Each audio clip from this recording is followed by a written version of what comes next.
سلام تماشابینان گرامی، خلاصه خبرهای مهم 19 ایول تاجیکستان و منطقه را از پایگاه خبری بامداد برایتان پیشکش میکنیم.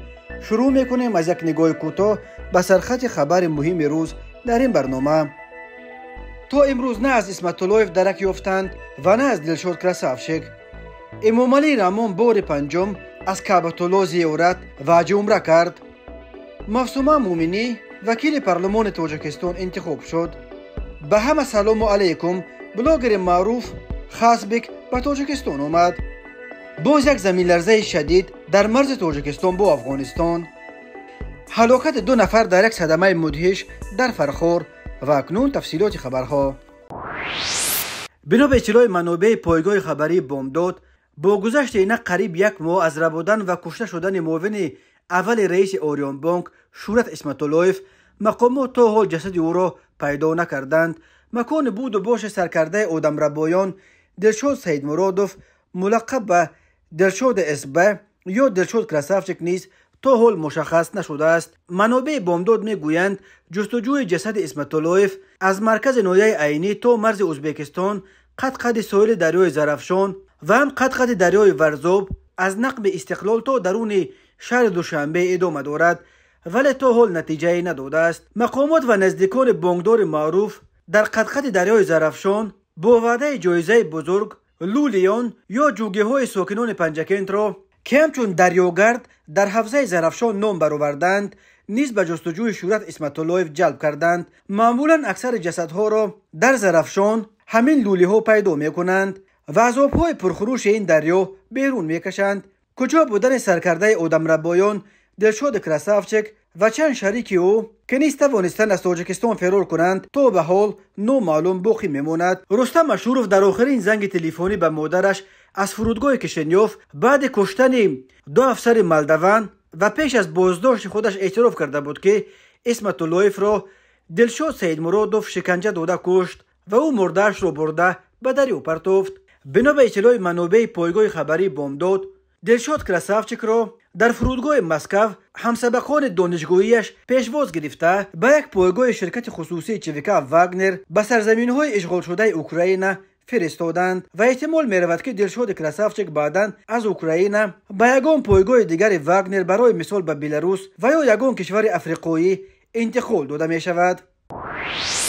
پرزیدنت تاجیکستان امامعلی رحمان که با هدف اشتراک در نخستین نشست سران دولت‌های آسیای مرکزی و کشورهای عربی خلیج فارس در عربستان سعودی قرار دارد، قبل از آغاز این نشست روز 19 ایول سال 2023 با مقصد زیارت کعبة الله و انجام حج عمره از شهر جده به مکه سفر کرد. خدمات مطبوعات پرزیدنت با نشر 24 عکس خبر داد که امامعلی رحمان در شهر مکه مکرمه قبله مسلمانان کعبه را زیارت کرد و لباس خاص مراسم حج احرام را به بر کرده وارد خانه خدا گردید و در داخل کعبة الله 2 رکعت نماز نفل خوانده است. سپس امامعلی رحمان و هیئت امرای او با 7 مرتبه دور زدن در گرد خانه کعبه طواف قبله مسلمانان در روی زمین را به جا آوردند و سپس از طواف خانه کعبه امامعلی رحمان در پشت مقام پیغمبر ابراهیم خلیل الله که در یک پهلوی کعبة الله است 2 رکعت نماز نفل خوانده است. خدمات مطبوعات پرزیدنت گفت امامعلی رحمان و همراهانش پس از ادای نماز برای پیشرفت و شکوفایی آینده تاجیکستان، خانه امید همه تاجیکان جهان و سرچشمه آسودگی مردم شریف تاجیک دعای خیر کرد. سپس می افزاید خدمات مطبوعاتش امامعلی رحمان در نزد چای زمزم با یک جوان آرزو و نیت‌های نیک از آب زمزم نوش جان نموده به پایه کوی صفا برآمد. گفته می شود بعد انجام سعی در پایه کوی مروه موی سر باید تراشیده یا کوتاه کرده شود و مراسم عمره هیئت تاجیکستان با سفر امامعلی رحمان نیز با عملی نمودن این رکن یعنی کوتاه کردن موی انجام یافته است. امامعلی رحمان اینک بار پنجم حج عمره می کند. او قبلا در سالهای 1997 2001 2005 و 2016 در جریان بازدیدهایش از عربستان سعودی مناسک حج عمره را به جا آورده بود. امامعلی رحمان که امسال به سن 71 می رسد، از سال 1992 اینک بیش از 30 سال باز رهبری تاجیکستان را در دست دارد. سازمان‌های بین المللی حکومت او را از سرکوب آزادی‌های مردم از جمله آزادی‌های مذهبی عیبدار می‌کنند. همه سران کشورهای آسیای مرکزی به نخستین نشست سران دولت‌های آسیای مرکزی و کشورهای عربی خلیج فارس دعوت شدند. این نشست در جده دایر می شود. سران آسیای مرکزی امیدوارند که این نشست راه را برای سرمایه گذاری گسترده دولت‌های ثروتمند خلیج به اقتصاد کشورهایشان باز خواهد کرد. کمیته اجرایی حزب حاکم خلقی تاجیکستان در شهر خوجند روز 8 ایول سال 2023 در صحیفه‌اش در فیسبوک خبر داد که در انتخابات میان دوره وکیل مجلس نمایندگان مجلس پایانی پارلمان تاجیکستان در حوزه رقم 13 شهر خوجند به جای وکیل خارج شده نامزد این حزب مفسومه موینی پیروز آمده کرسی وکیل پارلمان را از این حوزه به دست آورده است. آوازدهی در این حوزه روز 16 ایول دایر شده است. کمیته شهری حزب خلقی دموکراتیک تاجیکستان گفت نامزد پیشبرنموده کمیته شهری از هر جهت لایق این نام و منصب عالی، صاحب معرفت و بلند اختصاص، زباندان و سخندان، آبرومند و صاحب خصلت‌های بلند انسانی و در بین مردم نمونه عبرت می باشد. نامزد پیشبری نموده کمیته شهری حزب به 63% رای انتخاب کنندگان صاحب شده وکیل مجلس نمایندگان مجلس عالی جمهوری تاجیکستان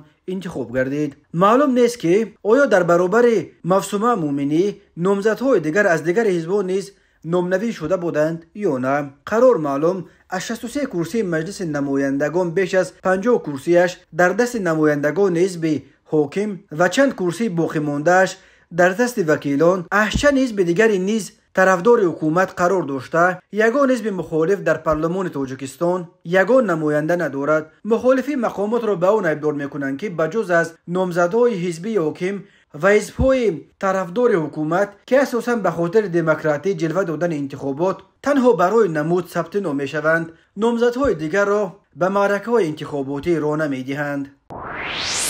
بلاگر مشهور زاده داغستان خسبالله مگمدوف معروف با لقب خسبک به تاجیکستان آمده است. در این باره خود او با نشر یک عکس در زیر شرشره در صحیفه‌اش در اینستاگرام خبر داد. به همه سلام علیکم کوتاه نوشته است خسبک در زیر این عکس. درباره هدف و برنامه سفر خود به تاجیکستان او اطلاعی نداده است، ولی بسیاری از کاربران تاجیک خسبک را به تاجیکستان خوش آمدید گفته اظهار امید کردند که به زودی ویدیوهای خوبی او را درباره تاجیکستان تماشا خواهند کرد. قبلا یک بلاگر دیگر معروف از روسیه گوسین گسانوف که اصلا آذری است نیز از تاجیکستان بازدید کرده بود. خسبک با قد همگی 93 سانتی متر و وزن همگی 18 کیلو چند سال پیش در پی نشر ویدیوی کلوب نیکخوریش مشهور شد و بعد اعلان نبردش با عبدالرازق یک آوازخوار جوان از تاجیکستان که وزن او همگی 18 کیلو و قدش زیر 1 متر است شهرت بین المللی به دست آورد. خسبک را به مسابقه های بین المللی دعوت می کنند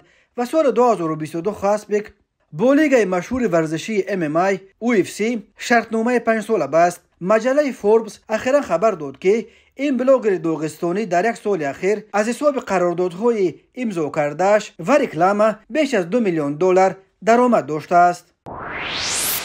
تماشابینان عزیز، یادآور می‌شویم خلاصه مهمترین اخبار تاجیکستان را از پایگاه خبری بامداد تماشا دارید. برنامه را ادامه می‌دهیم. صبح بر وقت 19 ایول سال 2023 بر اثر یک صدمه در جماعت گلشن نویه فرخار در جنوب تاجیکستان 2 نفر، یک جوان و یک دختر در جای حادثه به هلاکت رسیدند. منابع پایگاه خبری بامداد از فرخار خبر دادند که ماشین تمغه اوپل استرا در گلشن به ستون برق برخورده است. به گفته همصحبتان بامداد راننده اوپل جراحت برداشته است ولی زنده است. کانال پرویز تیوی از جای حادثه ویدیوی کوتاهی را نشر کرد. در ویدیو دیده می شود که بر اثر بر ستون برخوردن ماشین رنگش نقرگی ماشین پچق و ستون دو پاره شده است. در ویدیو همچنین دیده می شود که جسدهای یک جوان و یک دختر در پهلوی ستون افتیدند و آدمان از ماشین‌های راهگذر پایین شده عاقبت‌های این صدمه را با تلفن‌های خود به نوار می‌گیرند. اما یکی از شاهدان به ماشین راهگذری که در داخلش کودکان بودن اجازت نمیدهد که من کند رو از اینجا نیست، میترسونی کودکان را، میگوید او خطاب براننده. تفصیلات دیگر صدمه هنوز دسترس نیست. مقامات این حادثه را تا حال شرح ندادند. راههای تاجیکستان از لحاظ صدمه و پرخطر به شمار میروند. تنها در 2 ماه اخیر می و ایون سال جاری بنا به حسابها بر اثر صدمه ها در راههای جمهوری حدود 80 نفر به هلاکت رسیده در چند روز گذشته و از اول ماه ایول درباره کشته شدن حدود 30 نفر در صدمه و خبرها به دست میرسند. 19 ایول سال 2023 ساعت 12:26 دقیقه به وقت دوشنبه و ساعت 11:26 به وقت کابل در مرز تاجیکستان و افغانستان باز یک زمین لرزه شدید رخ داده است. بنا به گزارش ها مرکز این آفت طبیعی در 23 کیلومتری جنوب و شرق مرکز نویه فرخور ولایت تخار افغانستان تقریبا 70 کیلومتر دورتر از دریای پنج که مرز تاجیکستان و افغانستان از روی آن میگذرد جایگیر شده بود. اما معلومات مرکزهای زلزله‌نگاری درباره اقتدار این زمین لرزه فرق میکنند. بنا به اطلاع پایگاه‌هایی که زمین لرزه ها را در سراسر دنیا پیگیری و ثبت میکنند، زمین لرزه در نزدیکی مرز افغانستان با تاجیکستان در عمق 215 کیلومتر رخ داده شدتش طبق جدول ریختر 4.9 بال را تشکیل داده است. اما مرکز زلزله‌نگاری وزارت حالتهای فوق‌العاده ازبکستان شدت این زمین لرزه را 5.4 بال برابر کرده خبر داد که این آفت طبیعی در عمق 227 کیلومتر رخ داده جنبیدن زمین را در بسیاری از شهر و ناحیه‌های ازبکستان نیز حس کردند. مرکزهای زلزله‌نگاری تاجیکستان این زمین لرزه را هنوز شرح ندادند. درباره کدام خسارات بر اثر این آفت طبیعی نیز تا این ساعت گزارش به دست نرسیده است. تاجیکستان در یک منطقه زلزله‌خیز قاره آسیا جایگیر شده هر سال در قلمروش صدها زمین جنبی ثبت می شود. شب 18 ایول سال 2023 تقریبا ساعت 23 در راه طرف وزارت عدلیه در نویه شاه منصور شهر دوشنبه راهگذران دخترچه خردسال ره گمزده را پیدا کردند که نمیدانست کجا برود. این کودک گفته است که اسرگر یعنی استرزونزاده است، نامش صبرینه است و مادرش پروینه نام دارد. معلوم نیست که او چگونه استرزونزاده 70 کیلومتر راه را طی کرده به دوشنبه آمده است. اگر کسی این کودک را میشناسد خواهش میکنیم به نزدیکانش خبر دهید. این کودک در شعبه میلیسای نویه شاه منصور قرار دارد. کمیته حالتهای فوق‌العاده تاجیکستان خبر داد که روز 18 ایول سال 2023 نجات بخشان از دسته نجات ریاست حالتهای فوق‌العاده شهر دوشنبه از کانال دریواسیونی نیروگاه ورزاب ماشین سبکرو تمغه خونده به آب سرازیر شده را بیرون کشیدند. روز 18 ایول سال 2023 به قسم نوبداری کمیته خبر رسید که ماشین تمغه خونده که از جانب یک ساکن 24 ساله شهر دوشنبه اداره میشد هنگام حرکت از طرف شهر دوشنبه به سمت نویه ورزاب به آب این کانال سرازیر شده است. نجات دهندگان به جای حادثه رسیده اول با یاری بندهای مخصوص ماشین را بستند و بعداً با کمک تجهیزات دیگر به ساحل کانال برآوردند. کمیته حالتهای فوق‌العاده گفت در این تصادف خوشبختانه کسی جراحت نبرداشته است و راننده و 3 مسافرش توانستند هنوز تا رسیدن امدادگران خودشان مستقلانه از ماشین بیرون شوند و جان خود را نجات دهند. حالا سبب این حادثه را مقامات حفظ حقوق تحقیق میکنند. شب 16 ایول سال 2023 تقریبا ساعت 22:40 دقیقه رحیموف صدرالدین سال تولدش 1987 ساکن نویه بلخی در حالت مستی با دوچرخه تمغه اسکوتر که پسرش رحیموف ایمن سال تولدش 2016 همراهش بود از سمت نویه جیهون به سمت نویه بلخی حرکت نموده از اوده دوره دوچرخه نبرآمده به تراکتور تمغه تچل تحت اداره موسایف غیرت شاه سال تولدش 1960 ساکن نویه مذکور برخورده است. در نتیجه راننده اسکوتر رحیموف با گرفتن جراحت‌های گوناگون جسمانی در بیمارخانه به هلاکت رسید. 17 ایول سال 2023 تقریبا ساعت 15:35 دقیقه راننده اتومبیل تمغه مرسدس بنز اولموف رمضان سال تولدش 1998 ساکن نویه شهرتوز هنگام حرکت از سمت جماعت شهر شهرتوز به سمت جماعت دیوت صدرالدین و فنویه مذکور از اوده دوره وسطای نقلیات نبرآمده به سمت مقابل راه برآمده در کنار چپ راه اتومبیل را چپ کرده است. در نتیجه راننده اولموف و مسافر داخل آن یورماتوف بختیار سال تولدش 1987 ساکن همین نویه جراحت‌های گوناگون جسمانی برداشته هنگام به بیمارخانه انتقال دادن به هلاکت رسیدند. از روی این حادثه و تحقیقات ادامه دارد.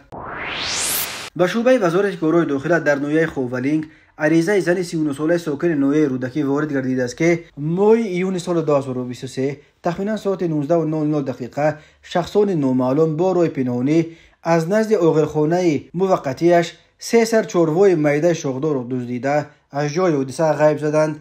ضرر رسانده شده 8000 سامانی را تشکیل می‌دهد. هنگام گذراندن چهاربینی اپراتیوی جستجویی از جانب کارمندان میلیشیا، جوان 21 ساله ساکن نوع خوولینگ با گمان صادر نمودن جنایت دزدی دستگیر کرده شد. اینچنین به شعبه وزارت کارهای داخله در نوع نورآباد با عریضه مرد 38 ساله ساکن نوع خراسان مراجعت نموده است که 3 ایول سال 2023 تقریبا ساعت 20:00 دقیقه هنگام در داخل باغ فرنگی کوچه سامانی شهرک در بند نوع نورآباد قرار داشتنش شخص نامعلوم با راه پنهانی از جیبش یک عدد تلفن موبیل تمغه ردمی و 1500 سامانیش را تصرف نموده از جای حادثه غیب زدند. ضرر رسانده شده 3000 سامانی را تشکیل می‌دهد. هنگام گذراندن چهاربینی‌های اپراتیوی جستجویی از جانب کارمندان میلیشیا، جوان 19 ساله ساکن نوع مذکور با گمان صادر نمودن جنایت دزدی دستگیر کرده شد. تماشابینان عزیز و گرامی، این بود مرور به خلاصه چند خبر مهم امروز تاجیکستان. خبر و گزارش‌های بیشتر از تاجیکستان و درباره تاجیکستان و اطراف آن را در سامانه پایگاه خبری بامداد در این نشانه پیگیری نمایید: www.bomdad.com. خوش باشید.